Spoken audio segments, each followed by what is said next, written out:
Hola, muy buenas noches, amada familia. Nos sentimos muy agradecidos de poder compartir con ustedes. Seguramente muchos de nosotros venimos de días ocupados, a lo mejor de desafíos, hemos sabido de muchas pruebas durante esta semana en la iglesia también, pero qué alegría poder venir y hacer una pausa para poder entrar juntos a la presencia de Dios. Agradecemos mucho también a Roberto, a Sonia, que durante esta semana nos han acompañado, nos han hecho parte, nos han hecho sentir en familia. Y bueno, quiero compartirte también una escritura que está en el Salmo 133:1 que dice, mirad cuán bueno y cuán delicioso es habitar los hermanos juntos en armonía. Este es un reflejo, familia, de lo que la escritura dice. El que podamos estar aquí, aún con calor, algunos en casa, algunos en el jardín, algunos tal vez de trayecto a su casa o de regreso del trabajo, pero dice la escritura que qué delicioso, que qué disfrute el poder estar reunidos como familia en Cristo. Así que hoy vamos a recibir la palabra de Dios, esperando que nos dé fortaleza, que pueda renovar nuestro espíritu. Abramos nuestra mente, nuestro corazón a recibir la palabra de Dios y bueno, preparémonos para este tiempo especial. Bienvenidos a la casa de Dios. Vamos a orar. Amado Padre, te damos tantas gracias, Señor, de poder estar en familia.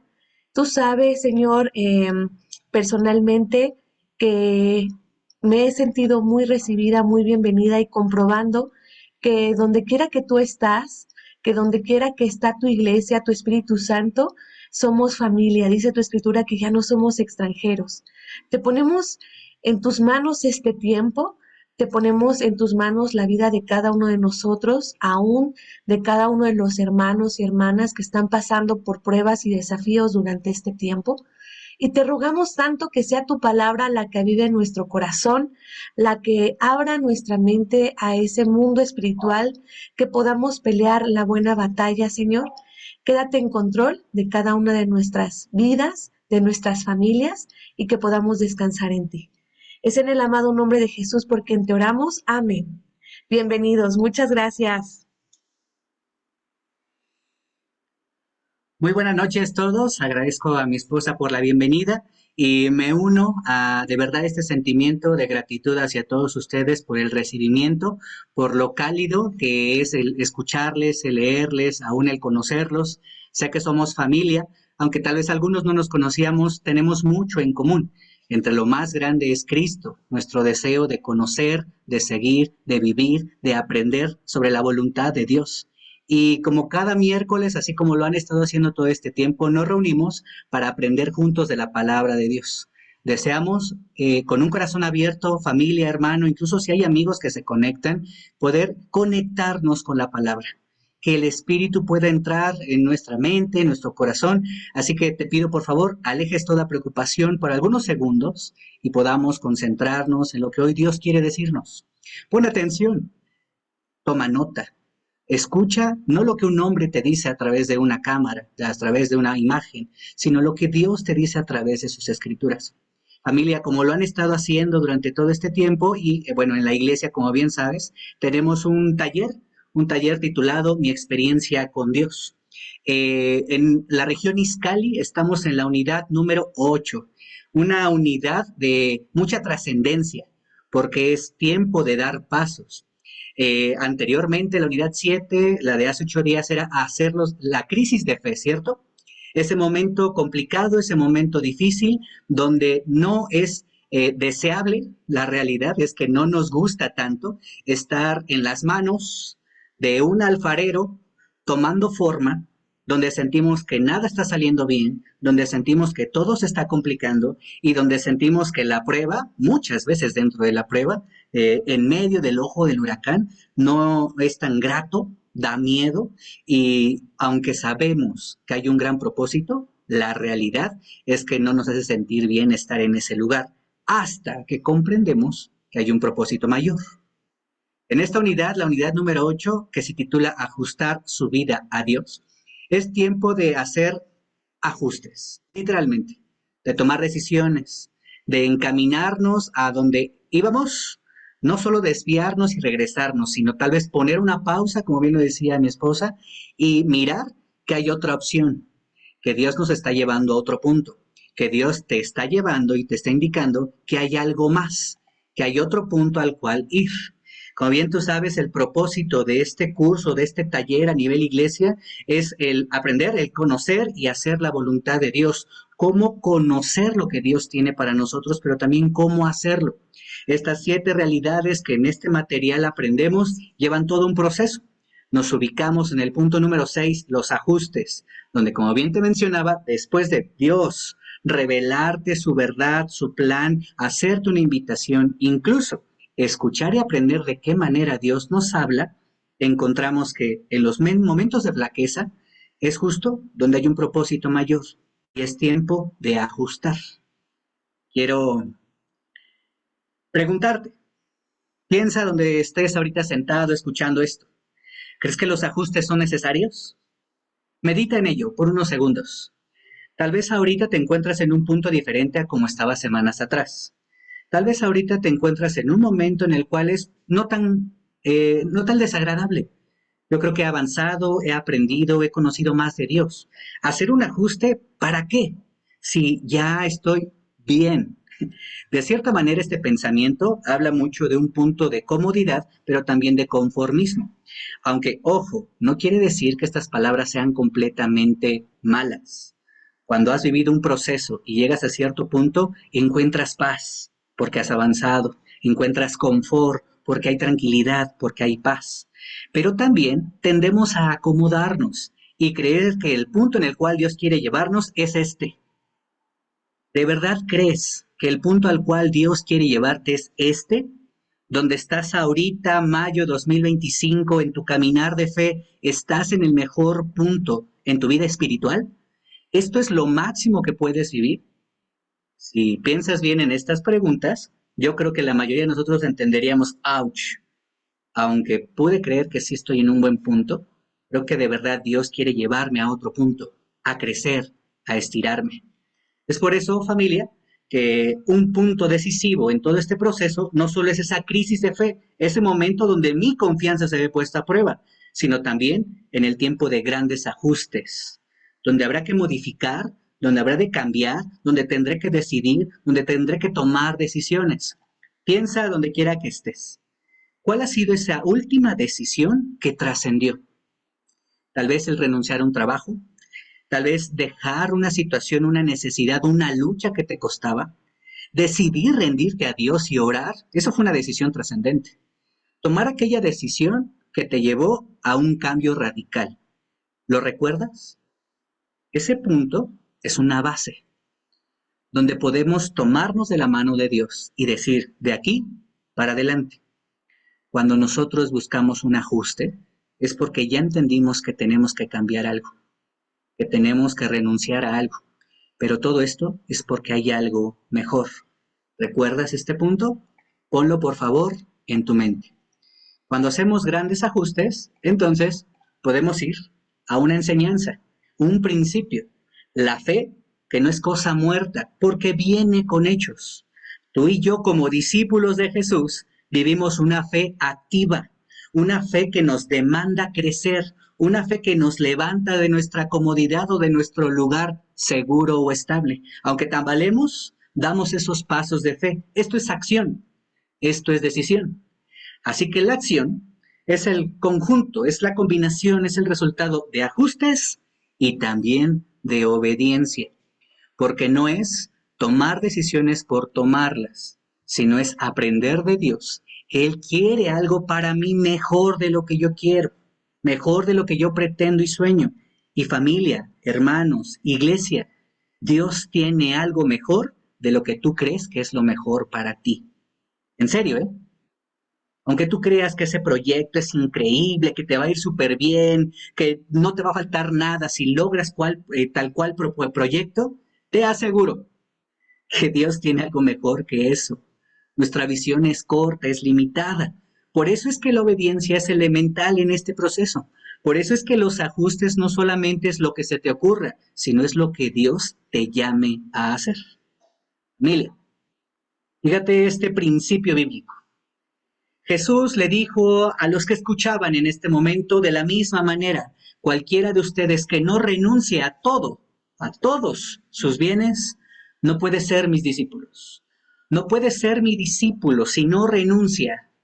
Tú y yo escuchamos en algún momento esta escritura y muy probablemente la adjudicamos a nuestros estudios bíblicos cuando los hermanos que pelearon por nuestra vida nos hacían una invitación, deja de ser quien tú eres.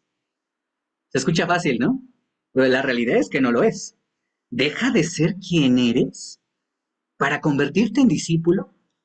Esto es increíble porque por supuesto que fue una decisión de fe. Si no lo hubieras tomado, hermano, hermana, no estaríamos aquí.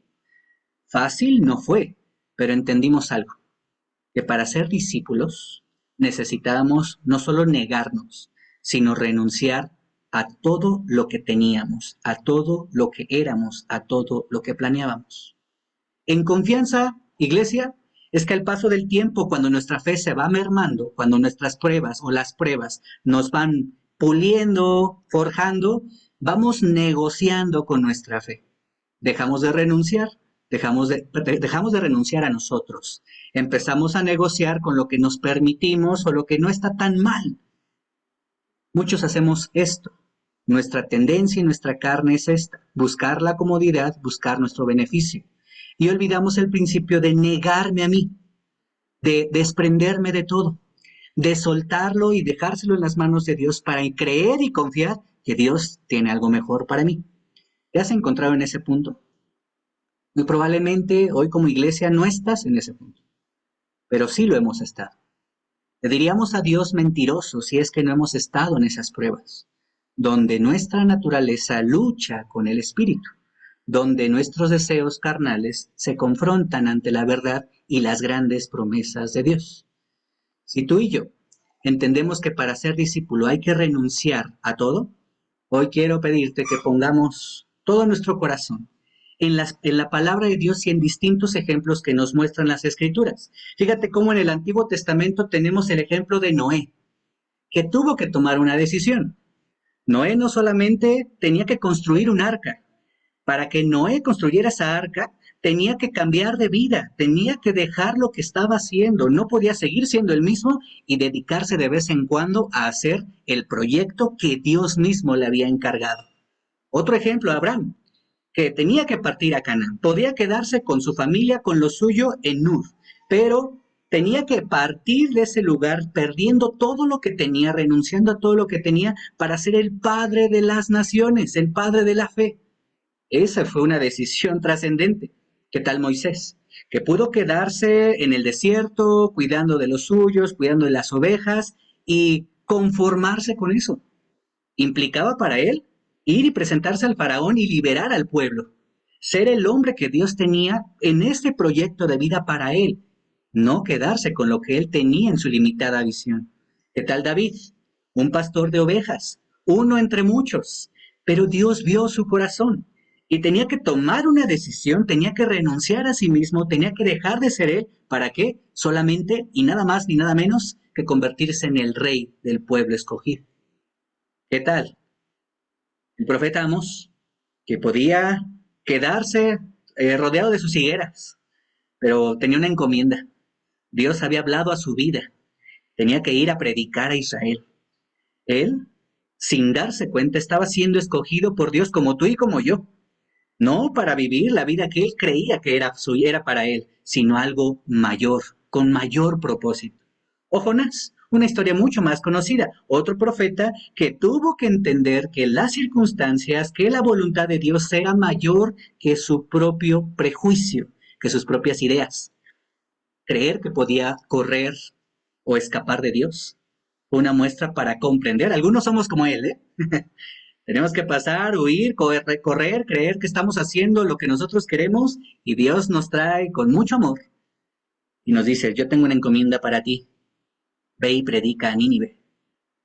Y no solamente el Antiguo Testamento, sino en el Nuevo Testamento vemos ejemplos como Pedro, Andrés, Santiago, Juan, que de profesión eran pescadores, que toda su vida se prepararon o se dedicaron a ello y renunciaron inmediatamente después de encontrarse con Jesús para convertirse en seguidores de Jesús. Tal otro ejemplo, Mateo, quien tenía una posición señalada para los judíos, pero era una posición de privilegio. Era un profesionista, cobrador de impuestos, quien no le hacía falta nada, que parecía que su vida ya estaba resuelta, pero renunció a ello para convertirse en un seguidor de Jesús. Y un último ejemplo, Saulo, quien tú y yo conocemos como Pablo, quien las escrituras nos muestra que después de un estilo de vida de buscador, enemigo, perseguidor de los creyentes, de los discípulos de Jesús, tuvo un cambio en su dirección, en el rumbo de su vida, para convertirse en uno de los predicadores, líderes, misioneros, seguidores, discípulos de Jesús, de los cuales podemos aprender y que la palabra tiene plasmada su vida. Familia, la realidad es que en la palabra de Dios encontramos muchos ejemplos de estos. ¿Vale la pena ajustar mi vida a Dios? Por supuesto que sí.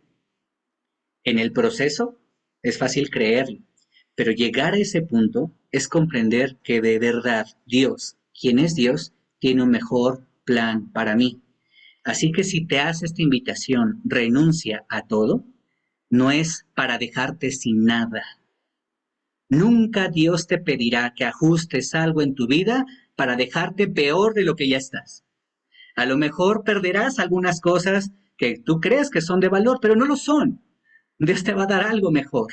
Renunciar a todo definitivamente sí es ajustar mi vida no a mis principios y a mis preceptos, sino es a Dios, a su voluntad. Recuerda, el propósito de esto es aprender en el cómo, conocer y vivir, caminar en la voluntad de Dios. Espero que esto te anime. Fíjate cómo los autores aterrizan este principio. Mi dificultad más grande al seguir a Dios puede ser en el punto del ajuste. Justo el ajuste es cuando yo puedo flaquear en este proceso.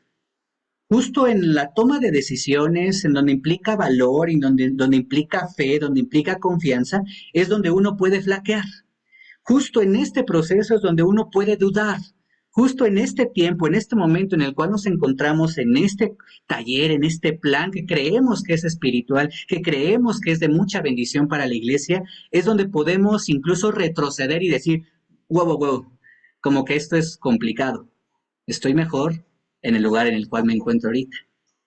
Vamos, iglesia, a ver el ejemplo de dos hombres en la Biblia.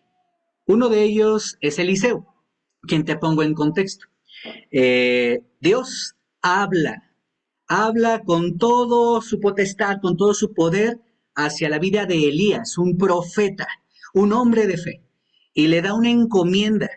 Yo te pido que vayas y unjas a tal hombre y lo pongas como rey, y que vayas específicamente a Eliseo, lo unjas, porque él será tu alumno, él será tu sucesor, él será el profeta que te continuará. Te tengo una misión, y esa misión no acabará contigo. Hay algo más. Ve a Eliseo. Y este es el hombre del cual quiero hablarte. Eliseo se encuentra con Elías y nos ubicamos, por favor, en Primera de Reyes, capítulo 19, del 15 al 21. Y dice así la palabra de Dios. Elías salió de allí y encontró a Eliseo, hijo de Safat, que estaba arando. Había 12 yuntas de bueyes en fila, y él mismo conducía la última. Elías pasó junto a Eliseo y arrojó su manto sobre de él. Fíjate, como en la tradición, arrojar su manto, postrarse, pararse enfrente, era una acción, una invitación de sígueme. Pronto profundizaremos en esto. Entonces Eliseo dejó sus bueyes y corrió tras Elías. Aquí me llama mucho la atención qué es lo que está sucediendo. Elías solo se paró enfrente de él, le hizo un llamado y dice la escritura que dejó sus bueyes con los cuales estaba trabajando y corrió tras de él.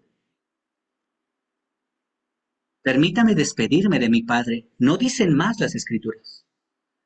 Y también de mi madre con un beso, dijo él. Y luego voy a checar si es un buen momento y luego voy a ver si tal vez ahorita todo coopera y todo se organiza bien para que yo lo siga. Voy a ver si tengo unos buenos ahorritos porque va a ser complicado. No, Dice la escritura que él fue a despedirse de sus padres y después los siguió. Anda, ve, respondió Elías, yo no te lo voy a impedir. Este es un diálogo breve que nos enseña mucho. Eliseo lo dejó y regresó, tal cual se lo había comentado, se lo había pedido. Tomó, fíjate, tomó, eso es una acción, su yunta de bueyes y lo sacrificó. ¡Qué locura! Esta es otra acción. Quemó la madera de la yunta, es otra acción. Asó la carne, aquí ya se nos está antojando una carnita asada seguramente. Asó también es una acción. Se la dio al pueblo, compartió con los suyos, con el pueblo, lo que tenía. ¿Te das cuenta lo que sucede aquí? Y ellos comieron. Luego, en una acción, en un ajuste, en un constante decidir, partió para seguir a Elías. No solo se fue con él, sino que se puso a su servicio. ¿Qué piensas de esta escritura? ¿Nos describe? ¿Te describe? Cuando Dios te dice ve, haz, ¿actúas así o pones peros? La realidad, familia, yo estamos en un proceso de conocernos. Estaba pensando qué compartirte y no te compartiré de nuestra historia a la hora de estar en Izcali, eso llegará a su tiempo, pero quiero compartirte de algo en mi tiempo universitario, hace como unos 10 años más o menos. Yo estaba sirviendo en el Politécnico en Zacatenco, por mucho tiempo estuve ahí. Y en un tiempo de crisis, tuve muchas, luego te los compartiré, yo no me encontraba tan bien espiritualmente y también en mi fe. Yo creo que emocionalmente estaba muy lastimado. En ese tiempo, Víctor Hugo Nava, quien estaba al frente de nosotros, mi discipulador por algo de tiempo, voy a un tiempo, ya sabes, en donde vas y confiesas tu pecado, abres tu corazón y ya no quiero dirigir, Víctor. Sé que es mi escuela, que sueño por el Politécnico, que Dios está haciendo grandes cosas, pero yo me siento un estorbo, yo no voy a ayudar, yo no voy a sumar, yo no me siento bien y yo. No fue Víctor, sino creo fielmente que fue Dios quien me dijo, ok, pues mira, te vas a ir de misionero a la UAM Iztapalapa, pero también vas a servir en el Politécnico. ¿Cómo? Yo te estoy pidiendo lo contrario.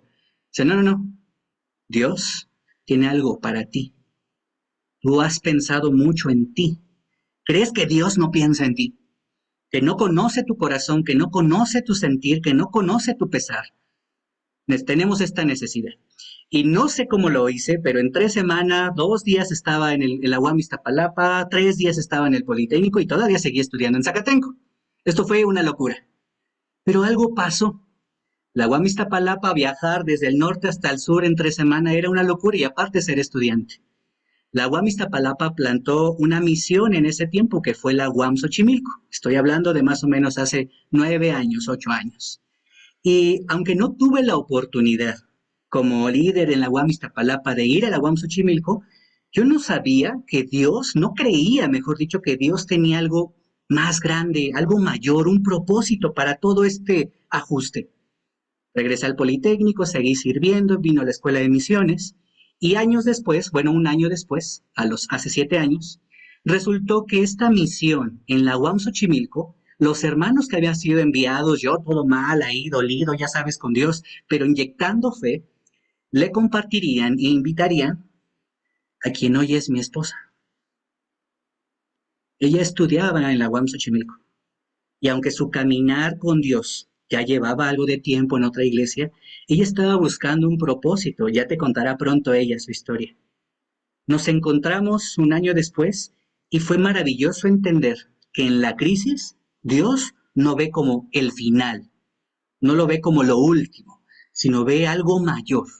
No estoy diciendo que mi esposa fue eso, pero el estar juntos, el servir juntos y entender cómo Dios procede, a mí me llena de confianza. En el tiempo de crisis fue entender que si tú eres obediente, por supuesto que Dios bendice de una manera en la cual no te imaginas. Hoy mi esposa es una bendición para mi vida. Es un regalo que Dios me presta. Estoy seguro que tú has vivido cosas así.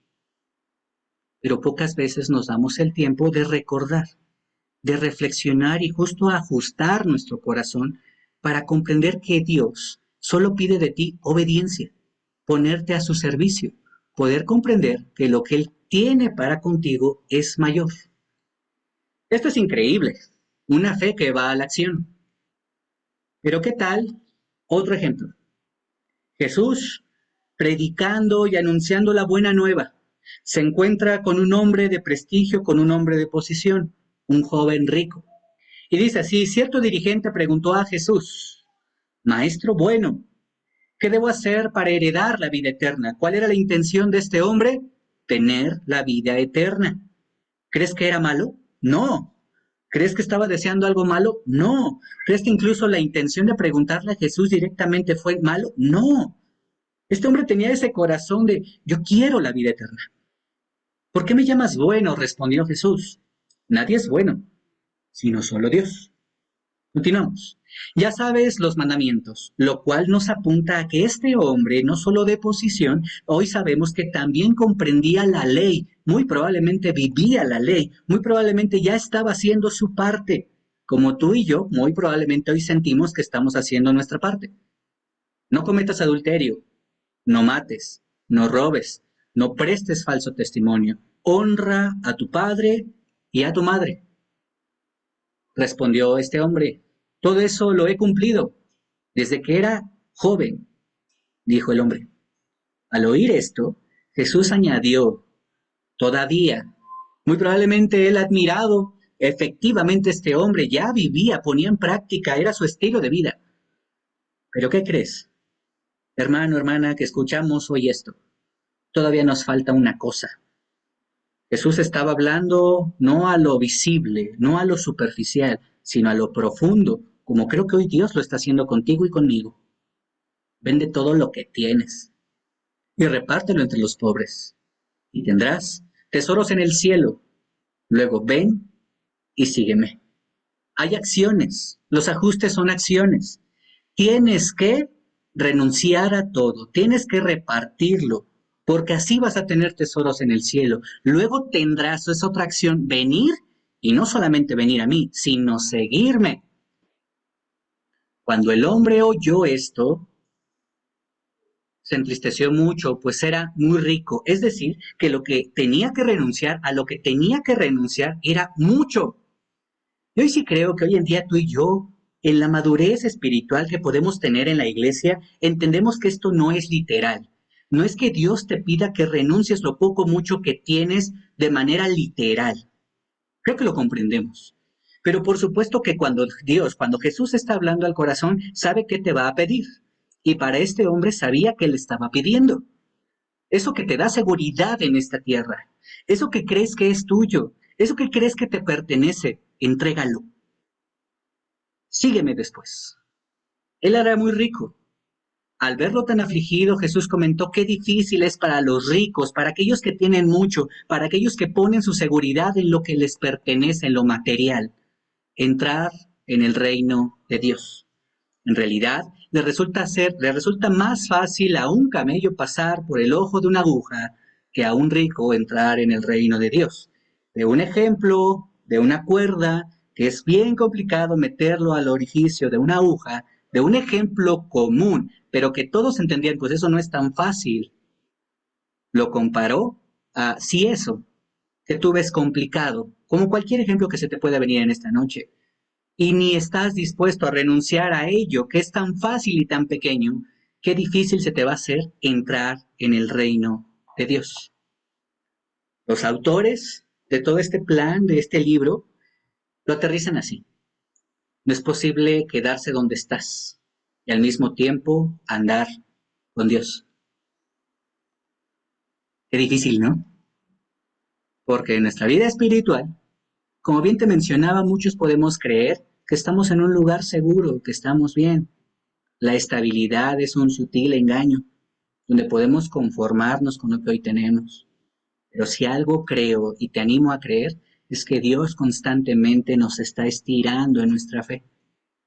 Él, como el autor y dueño de nuestra vida, nos lleva a otro punto del cual nos encontramos hoy. Y eso lo está haciendo contigo. Tal vez no lo identificas, pero por supuesto que lo está haciendo contigo. Apenas algunos de nosotros estamos aprendiendo que Dios nos habla. ¿Recuerdas esa unidad? Cuando Dios te habla, tienes la garantía de que es Dios quien te está hablando, no tu naturaleza, no tus pensamientos, no tus sentimientos. Si Dios te dice algo, hay la plena confianza de que lo que te está pidiendo es para que tú ajustes, es para que tú obedezcas porque hay algo más allá, algo que va conforme a su voluntad. Esto me anima, espero te anime a ti también. Continuamos. Después de aterrizar esta frase, uh, ¿qué puede determinar los ajustes en mi vida? Hay varias. Nuestras circunstancias, nuestro trabajo, la casa y las finanzas. Son cosas que influyen en nuestra fe y muchas veces en en nuestra estabilidad espiritual. Aunque no tiene que ver con tu devoción, con tu entrega, con tu disciplina espiritual, con tu relación con Dios, por supuesto que las circunstancias que te rodean, el trabajo, la casa, las finanzas, mueven nuestra fe, mueven nuestra paz, nuestra quietud, nuestra confianza. Y no solo ello, dos, las relaciones, los amigos, la familia, claro que pueden determinar los ajustes, porque las relaciones influyen en nosotros. Qué complicado es para un matrimonio que no va con un mismo yugo hacer la voluntad de Dios. Cuando uno al otro ha permitido que las diferencias, que los pleitos, que la naturaleza entre en una relación que son dos siendo uno, o esas amistades para ti que eres más joven y que por supuesto influyen en nosotros. ¿Qué tal aquellas relaciones sentimentales, emocionales que les adjudicamos ese peso de valor y de decisión sobre nosotros? O dejemos por un lado a los demás. Punto número 3, tus propios pensamientos, tus prejuicios, los conceptos de ti mismo. No podemos hacer un ajuste si tú no vences aquel prejuicio que tú tienes de ti mismo. Es que si yo doy más, no lo van a valorar. Es que yo no sirvo para nada. Es que yo no soy capaz de servir. Es que yo ni sé cantar. Es que yo para qué me involucro. Es que. Y todo viene desde la percepción personal, desde tu propia perspectiva. Dios no te ve así. No creo que Dios nos tenga en su iglesia, en su reino, solo para estar sentados. Yo no lo creo. Y créeme que lidio con mi inseguridad en todo momento. De hecho, me da pena a la gente, ¿no? En serio, en serio. No pena a los demás, sino me da pena estar enfrente de la gente. Me pongo frío. Yo no soy tan sociable. Y cuando hago amistades, cuando sirvo a la iglesia, tengo la plena seguridad que es Dios, porque no soy yo, no es mi naturaleza. Pero viene desde la propia percepción, concepción de mí, de que yo no me veo como Dios me está viendo. ¿Qué te sucede a ti? ¿Cómo es contigo? ¿Qué ves en ti que muy probablemente Dios no está viendo de la misma manera? Él te ve como su hijo, como su hija amada. Te tiene en su reino con un propósito grande. Deja de creer esas mentiras. ¿Qué tal tus compromisos? Las acciones, la manera como tú sirves, la manera como tú crees que es útil. Si crees que eso es lo único que puedes hacer, te equivocas. Dios tiene algo mayor. ¿Qué tal tus creencias hablando en lo espiritual? Tu percepción, tu cosmovisión acerca de Dios, sus propósitos, sus promesas. Si es algo que crees o que le crees a medias. Si es algo que los domingos dices amén, pero entre semana dudas o realmente vives caminando confiado que las promesas de Dios son para ti y para los tuyos. El domingo nos decía eso nuestra hermana, la mamá de Josué, quien se bautizaba. Yo le creía a Dios que la promesa de salvación era para mí, pero también para mi familia. ¿Cuántos años pasaron para verlo hecho real? No te canses, hermano, de creer que Dios es Dios y nosotros tenemos todo con Dios. Fíjate cómo esta escritura aterriza esto. Lucas 9, versículo 23. Dirigiéndose a todos, declaró: si alguien quiere ser mi discípulo, que se niegue a sí mismo, tome su cruz cada día y que me siga. Un principio bíblico que forjó nuestra devoción, nuestro carácter, nuestra decisión, nuestro ajuste de dejar ser el Ricardo sin Dios y ser Ricardo un discípulo de Jesús. Y eso pasó contigo. También pasó con cada uno de nosotros. Dirigiéndose a todos, a cada uno de nosotros, si tú decides ser discípulo, si tú decides ser Si tú decides estar, si tú decides creer en su voluntad, tendrá que haber muchos ajustes, ¿recuerdas? Negarte a ti mismo, tomar tu cruz cada día y seguirlo. 5 cosas que compartimos en este estudio de la vida de un discípulo. ¿Te acuerdas? ¿Lo recuerdas? ¿Lo tienes presente? Si comprendemos que los ajustes son parte de nuestro caminar con Jesús, entonces hoy estamos recordando que los ajustes te llevan a la obediencia y que la obediencia es algo costoso, es algo que implica un gran costo. Pagar el costo no es sencillo, pero constantemente, gracias a nuestra confianza a Dios, en Dios, pagamos ese costo. Quiero pedirte, familia, que durante estos días puedas ir a esta escritura. Este es un gran ejemplo de forma palpable, alguien que plasmado en las escrituras, en el libro de Hechos, tenía una vida completamente contraria a la voluntad de Dios. Estamos hablando de Saulo, Saulo de Tarso, quien se convirtió en Pablo, y que como perseguidor se encuentra con Jesús, como tú y como yo. Para hacer ajustes es necesario ir a ese punto para entender que hay algo mayor y que hemos avanzado, pero los ajustes no se acaban de hacer. Fíjate cómo ese mismo hombre, después de esa tarea, espero que lo hayas tomado como nota, en estos días, ir a la escritura en Hechos y reflexionar sobre el testimonio y vida de Pablo. Ahora ese mismo hombre, en una carta que él mismo escribió a la iglesia de Corinto, le dice, ¿son servidores de Cristo? ¡Qué locura! Yo lo soy más que ellos. He trabajado más arduamente. He sido encarcelado más veces. He recibido los azotes más severos. He estado en peligro de muerte repetidas veces. Vaya que le estaba yendo bien, ¿verdad? 5 veces recibí a los judíos perdón, 5 veces recibí de los judíos los 39 azotes, un castigo. 3 veces me golpearon con varas. 1 vez me apedrearon. 3 veces naufragué. Y pasé un día y una noche como náufrago en alta mar. Mi vida ha sido un continuo ir y venir de un sitio a otro, en peligro de ríos, peligro de bandidos, peligro de parte de mis compatriotas, peligros a mano de los no judíos, peligros en la ciudad, peligros en el campo, peligros en el mar y peligros de parte de falsos hermanos. Vaya a caminar con Cristo, ¿cierto? He pasado muchos trabajos y fatigas. Muchas veces me he quedado sin dormir. He sufrido hambre y también sed. Muchas veces me he quedado en ayunas y he sufrido frío y desnudez. Y como si fuera poco, cada día pesa sobre mí todo lo que me hicieron aquellos maleantes. Todo lo que me hicieron aquellos que me azotaron. Pesa sobre de mí todos los males que he pasado. ¿Lees eso en las escrituras? No. Pablo dice, cada día pesa sobre de mí la preocupación por todas las iglesias. Yo digo, guau, ¿tienes ese corazón? ¿Yo tengo ese corazón? Creo que mi respuesta es clara. ¿Cuál es la tuya? Cuando alguien se siente débil, yo comparto su debilidad. Y cuando a alguien se le hace pecar, ¿no ardo yo de indignación? Si me veo obligado a jactarme, me jactaré no de todo lo que he hecho y he aguantado, sino de mi debilidad. El Dios y Padre del Señor Jesús, quien es por siempre bendito, sabe que no miento.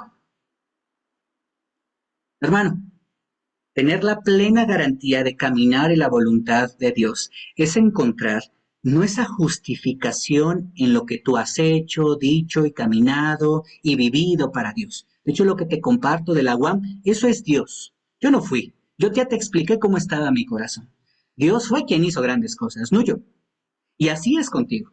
En tu caminar con Dios no somos nosotros los increíbles, no somos nosotros los que aguantamos y nos merecemos un penthouse en el reino de Dios.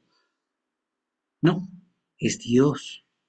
El único que sabe que nuestra razón de gratitud para glorificar a Dios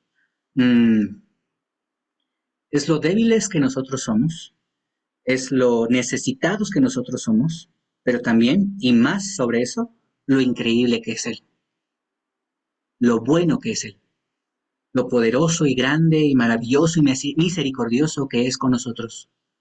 Es Él quien hace el ajuste. Así que vamos aterrizando esta clase.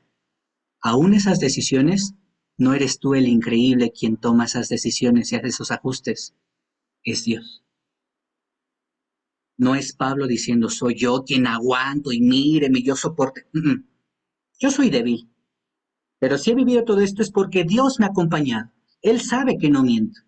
Así que, ¿cuál es la manera correcta en obediencia para vivir un ajuste en nuestra fe? Dejando que Dios te ajuste. Apriete alguna pieza, modifique esta necesidad, pula esa debilidad. Que Dios te fortalezca porque sus ajustes no son tan incómodos cuando lo piensas. Es Dios el autor y creador de todos nosotros. Así que, familia, espero que esto de verdad te anime. Vamos terminando. No puedo saber y hacer la voluntad de Dios sin pagar el costo del ajuste y la obediencia. Si tú quieres aprender el cómo es la voluntad de Dios y cómo hacer la voluntad de Dios, tendrás que pagar el costo. Familia, la obediencia es una dependencia total en Dios. Si hoy, en esta semana, en este proceso de mi experiencia con Dios, Dios expone en tu corazón que hay que hacer cierto ajuste, que hay que modificar algo, no te preocupes. No es una orden y Dios te dejará hacerlo solo. No, Dios en obediencia te acompañará y ajustará algo para su propósito. Así que, hermano, te dejo esta pequeña actividad durante los próximos días. Mateo 4, del 18 al 22, vamos a leerlo y reflexionar el próximo día, mañana, jueves, y medita qué es lo que implicó para aquellos hombres renunciar a su vida y seguir a Jesús. Otro testimonio, otro ejemplo, en Mateo 5, 43, 48, te compartiré esta imagen, no te preocupes. Mateo 6, del 5 al 8, el próximo sábado. El domingo nos enfocaremos en la palabra de Dios todos juntos en nuestra reunión, 11 de la mañana en nuestro salón. Mateo 20, el próximo lunes, y Hechos 10, del 1 al 20, el martes 13 de mayo. Esta dinámica, esta tarea, este curso, sin duda activa nuestra fe, pero no solamente es de forma teórica, hay que poner en práctica lo que hemos aprendido hasta ahora. Así que, hermano, por último, te dejo la escritura para memorizar en esta unidad. Reflexiona en esto, así como cada escritura, cada día. Esta escritura no es para memorizar porque en nuestros grupos pequeños la decimos, sino es para sellarla, tatuarla, no de forma literal, claro está, en nuestro corazón. De la misma manera, cualquiera de ustedes que no renuncie a todos sus bienes no puede ser mi discípulo. Lucas 14, 33. Iglesia, familia Niscali, deseo que todo este principio haya sido de ayuda. Esta es la unidad número 8, ajustar su vida, nuestra vida, a Dios. Hermano, que a nuestro Dios sea toda la gloria. Acompáñeme a hacer una oración. No sé si hay algún comentario, tendremos el tiempo para ello. Si no, terminamos nuestra reunión, pero acompáñame primero a terminar con una oración. Vamos a hacer. Amado Padre, a usted, Dios y Rey, es a quien venimos en esta noche, Padre, agradecidos por lo que usted ha hecho, hace y hará en nuestra vida, Señor. Gracias, Padre, por sostenernos con su mano victoriosa, por dar atención especial a hombres y mujeres como nosotros, Señor, por amarnos de una manera tan, Padre, indescriptible, tan grande. Yo sé, Dios, que usted tiene algo grande para cada uno de nosotros, Señor, para su iglesia. Lo sigo creyendo, Señor, para cada uno de nosotros, de nuestras familias, Dios, de lo que soñamos, lo que anhelamos, Dios. Sé, Padre, que su voluntad se revela, no, Dios, para creer, ilusionarnos y que usted nos defraude, sino porque usted cumplirá sus promesas. Queremos aprender sobre su voluntad y vivir, andar en ella, Señor. Bendiga tanto Dios a su iglesia en la región Izcalli, Señor. Cada familia aquí representada, cada hogar que ha peleado la buena batalla, Señor. Con nuestros hermanos y amigos, Dios, que tal vez no están conectados, pero escucharán esta grabación, Señor. Gracias, Padre, por ser bueno en todo tiempo. Gracias, Señor, por hablar a nuestra vida en el tiempo oportuno. Gracias, Señor, por ajustar nuestra fe, nuestro corazón para algo mayor, Señor. En usted confiamos, a usted le amamos, ponemos nuestra vida, los proyectos, nuestras actividades. Pedimos usted nos permita llegar el domingo, conectarnos como iglesia, reunirnos en su nombre, alabarle, Señor, y seguir construyendo su plan en la iglesia que hoy Dios usted nos ha prestado, la iglesia en Izcali, Señor. Bendito sea, Rey. Gracias por todo y es en su santo nombre, Señor Jesús, que oramos, damos gracias y ponemos todo esto en sus manos. Amén.